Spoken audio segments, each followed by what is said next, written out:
ఓం మహాగణాధిపతయే నమః. ఓం గురుభ్యో నమః. ఓం శ్రీమాత్రే నమః. మనం ఈరోజు చెప్పుకోబోయేటువంటి టాపిక్ ఏమిటి అంటే, ఒక్కొక్క లగ్నానికి మనకు 12 లగ్నాలు ఉంటాయి, మేషం నుంచి మీనం వరకు.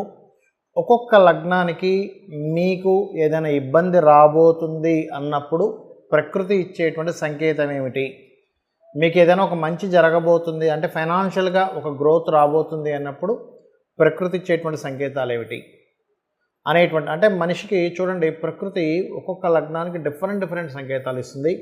న్యాచురల్గా ఇచ్చేటువంటి సంకేతాలు ఒక రకంగా ఉంటాయి. అంటే స్వప్న రూపంలో కావచ్చు, మనం వెళ్ళి అంటే కొన్ని లైఫ్లో కొన్ని సంఘటనలు జరిగేటువంటి అంశాల్లో కావచ్చు. నేచర్ ఈజ్ అమ్మవారు. ఆ యొక్క నేచర్ మీకు ఎటువంటి సంకేతాలు ఇస్తుంది అనేటువంటి విషయం మనం ఒక్కొక్క లగ్నరీత్యా మనం తెలుసుకుందాం. ధనుర్లగ్నము, ధనస్సు రాశి. మీకు అమ్మవారు మీరు తీసుకునే డెసిషన్, మీ జీవితంలో అతి ముఖ్యమైనటువంటి కొన్ని డెసిషన్స్ ఉంటాయి. పార్ట్నర్షిప్స్ కావచ్చు, బిజినెస్ కావచ్చు, వివాహం కావచ్చు, సంతానం కావచ్చు, యూఎస్కి వెళ్ళడం కావచ్చు. ఇటువంటి డెసిషన్స్ మీరు తీసుకునే ముందు ఇది గుడ్ ఆర్ బ్యాడ్ అనేటువంటిది ప్రకృతి రూపంలో, నిత్య జీవితంలో జరిగేటువంటి సంఘటనల రూపంలో అమ్మవారు మీకు ఎలాంటి ఇండికేషన్స్ ఇవ్వబోతాయి అనే విషయాన్ని మనం అర్థం చేసుకోవాలి. అదేమిటి అని చెప్పి చూసుకున్నట్లయితే ఇక్కడ చూడండి, ఇక్కడ మనం అర్థం చేసుకోవాల్సిన ముఖ్యమైనటువంటి సంఘటన, మీకు గనక ఏదైనా ఒక సంఘటన, అంటే అది ఎటువంటి సంఘటన అని చెప్పి చూసుకున్నట్లయితే, మీకు తెలుస్తుంది ఒక వ్యక్తి అబద్ధం ఆడుతున్నారని, లేదా ఒక మిస్కమ్యూనికేషన్ జరుగుతుందని. అందులో ముఖ్యంగా బాగా ఏజ్డ్ పర్సన్స్, లేకపోతే మీ కింద పనిచేసేవారు కానీ, వాళ్ళు ఏదైనా ఒక అబద్ధం ఆడుతున్నట్టు మీకు అనిపించినా, లేకపోతే వాళ్ళు మీ కింద పనిచేసేవారు కావచ్చు, లేకపోతే బాగా ఏజ్డ్ పర్సన్స్ కావచ్చు, మీ ఇంట్లో పనిచేసే వాళ్ళు కావచ్చు, వాళ్ళు ఏదైనా సరే వాళ్ళతో ఏదైనా మిస్కమ్యూనికేషన్ జరుగుతుంది అన్నప్పుడు మీకు మీ దైనందిన జీవితంలో సంథింగ్ డెసిషన్స్ తీసుకునే విషయంలో ఎక్కడో రాంగ్ డెసిషన్ జరగబోతుందని మీరు అర్థం చేసుకోవాలి. అలాగే ముఖ్యంగా స్త్రీలతో ఏదైనా గొడవ వస్తుంది అన్నప్పుడు మీరు ఆ సమయంలో, అంటే ఒక చిన్న ఎగ్జాంపుల్ చెప్తాను. అప్పుడే ఒక ఇంట్లో జీవిత భాగస్వామితోనే ఏదైనా గొడవ జరిగింది. అలా గొడవ జరిగినప్పుడు పర్టికులర్గా ఏమవుతుంటుందంటే, ఆ గొడవ జరిగినటువంటి సందర్భంలో మీకు వెంటనే ఫోన్ కాల్ వస్తుంది. ఏమండి, నేను మనం పార్ట్నర్షిప్ చేద్దామా, లేకపోతే ఫలానా చేద్దామా అనుకున్నప్పుడు మీరు వెంటనే నో చెప్పాలి. ఎందుకంటే అది ఇండికేషన్, అక్కడ ఉండేటువంటి వాతావరణంలో మీ యొక్క మనసు, మీ యొక్క ఆలోచనలు కొంత స్ట్రెస్కి గురయ్యాయి. ఆ టైంలో దాని తర్వాత తీసుకునేటువంటి డెసిషన్స్ ఏవైతే ఉంటాయో అది పర్టికులర్గా మీకు సంథింగ్ రాంగ్ రూట్లోకి వెళ్ళేటువంటి యోగాన్ని ఇవ్వబోతుంది అని ప్రకృతి వెరీ క్లియర్గా చెప్పేటువంటి అంశం అది. అలాగే మరొక విషయం ఏంటంటే, ఇక్కడ దీంతోపాటు జలానికి సంబంధించిన స్వప్న రూపంలో కావచ్చు, ఇంకొక రూపంలో కావచ్చు, జల సంబంధించిన పాడైపోయిన నీళ్ళు ఇట్లాంటివి ఏమైనా స్వప్నంలోకి వచ్చినా మీరు ఎటువంటి నిర్ణయాలు తీసుకోకూడదు. మరి మంచి ఎటువంటిది వస్తుంది?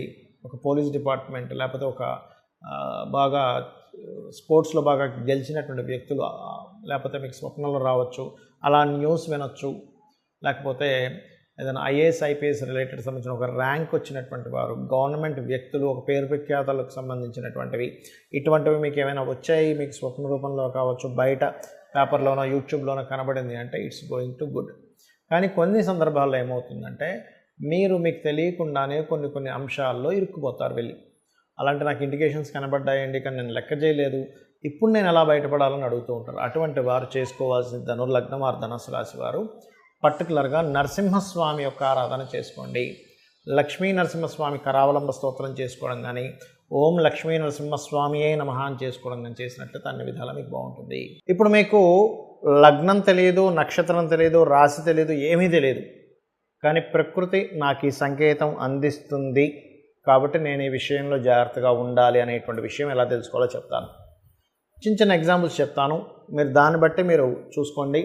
మనం చూడండి, ఎవరినైనా ఒక వ్యక్తిని అప్రోచ్ అయ్యి అతని ద్వారా మనం బిజినెస్ చేద్దామనో, లేకపోతే ఏదైనా ఒక సబ్జెక్ట్ నేర్చుకుందామనో, లేకపోతే ఇంకేదైనా అతనితో లైఫ్లో ఒక జర్నీ చేద్దామనేటువంటిది కొన్ని సంఘటనలు మన లైఫ్లో జరుగుతాయి. అంటే ఎలాంటివి? ఒక బిజినెస్ చేయడం కానీ, ఒక అగ్రిమెంట్ రాసుకునే విషయం కానివ్వండి, లేకపోతే ఒక వివాహ సంబంధించినవి. ఇవాళ రేపు చూడండి, ఇంతకుముందు పెళ్లి చూపుల్లా కాకుండా ఇవాళ రేపు ఎలా ఉందంటే, అబ్బాయి అమ్మాయి ఏదైనా ఒక పాయింట్లో కలుస్తారు. చాలా ఇలాంటివి ఎక్కువగా మనకి విదేశాల్లో జరుగుతూ ఉంటాయి. అంటే విదేశాల్లోనే అమ్మాయి అబ్బాయి ఉంటారు, వాళ్ళు ఇక్కడికి రాలేరు కాబట్టి వాళ్ళు ఏం చెప్తారు, వాళ్ళకి ఫోన్ నెంబర్స్ ఎక్స్చేంజ్ చేసి చెప్తారు, మీ ఇద్దరు ఒకసారి కలవండి, ఒకసారి మాట్లాడుకోండి, లేకపోతే ఒకసారి ఫోన్లో మాట్లాడండి, ఆన్లైన్లో మాట్లాడండి. అలాంటప్పుడు మీకు ఆ పార్ట్నర్ని ఎంచుకునే విషయంలో కావచ్చు, అది లైఫ్ పార్ట్నర్ బిజినెస్ పార్ట్నర్ అంశంలో కావచ్చు, తరచూ మీకు ఏదో ఒక ఆటంకం జరుగుతుంది ఆ ప్రయాణంలో. అంటే అక్కడికి వెళ్ళేటువంటి పరిస్థితుల్లో కావచ్చు, ఆ ఫోన్ కాల్ రిసీవ్ చేసుకునే పరిస్థితుల్లో కావచ్చు, అది మీకు సరైనటువంటి సంబంధం కాదు అని మీరు అర్థం చేసుకోండి. అదేవిధంగా ఒక్కొక్కసారి మనం కొన్ని కోర్సెస్ చేస్తుంటాం.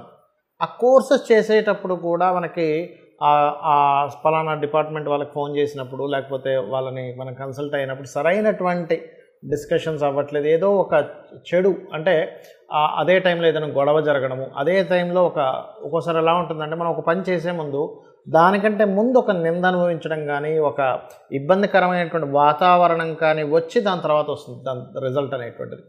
అలా ఉన్నప్పుడు కూడా మీరు పర్టికులర్గా గుర్తుపెట్టుకోండి, ఇది సంథింగ్ ఈజ్ గోయింగ్ రాంగ్. అలా కాకుండా మీకు ఒక మంచి జరిగింది, ఒక హ్యాపీ మూమెంట్, ముహూర్తం అనేటువంటిది ఎలా ఉంటుందంటే, మనకి ఉత్సాహం ఎప్పుడైతే వచ్చిందో, మనకి ఎప్పుడైతే ఆలోచన వచ్చిందో అది స్టార్ట్ చేయడమే గొప్ప ముహూర్తంగా చెప్తూ ఉంటారు.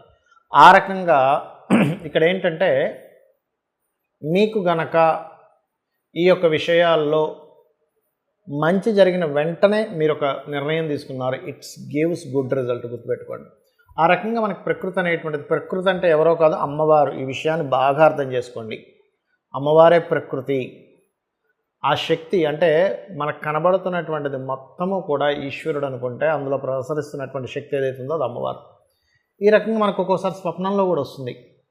అయితే దుస్వప్నాలు, మంచి స్వప్నాలు అనేటువంటివి ఉంటాయి. దానికి ఆల్రెడీ నేను మీకు కొన్ని వీడియోల్లో దాని యొక్క పారామీటర్స్ చెప్పాను. పొద్దున్న ఊహించుకున్నది, లేకపోతే మీరు అనుమానించింది, ఒక దాని గురించి మాట్లాడింది, మీరు అనుభవించినటువంటి విషయం, పొద్దునంతా ఏదో ఒక జర్నీ చేశారు, ఒక వాటర్ దగ్గరికి వెళ్ళారు, లేకపోతే సముద్రం దగ్గరికి వెళ్ళారు, అటువంటివి ఏవైనా సేమ్ కళలోకి వస్తే దాన్ని స్వప్నశాస్త్రపరంగా తీసుకోకూడదు. ఇవేవి కాకుండా మీకు స్వప్నంలోకి రావడము, అనారోగ్యంతో లేకుండా ఆరోగ్యంగా ఉన్నప్పుడు వచ్చినటువంటి స్వప్నము, అది కూడా సమయాన్ని బట్టి, రాత్రి ఏ టైంలో వచ్చిందా, లేకపోతే ఎర్లీ మార్నింగ్ వచ్చిందా, అర్ధరాత్రి వచ్చిందా అనేటువంటి చూసుకోవాలనేది కూడా నేను మీకు గత వాటిలో చెప్పాను.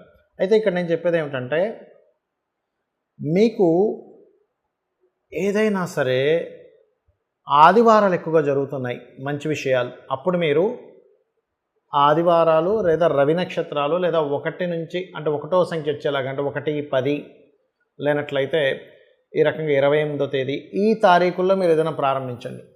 అలా కాదండి నాకు ఎప్పుడు సోమవారాలు బాగా కలిసి వస్తుంది అంటే మీకు ఇండికేషన్ అనమాట, మీ జాతకంలో ఎక్కడో చంద్రుడు బాగున్నాడు. అందుకని అప్పుడేంటి, 2 వచ్చే సంఖ్య లేదా చంద్ర నక్షత్రాలు.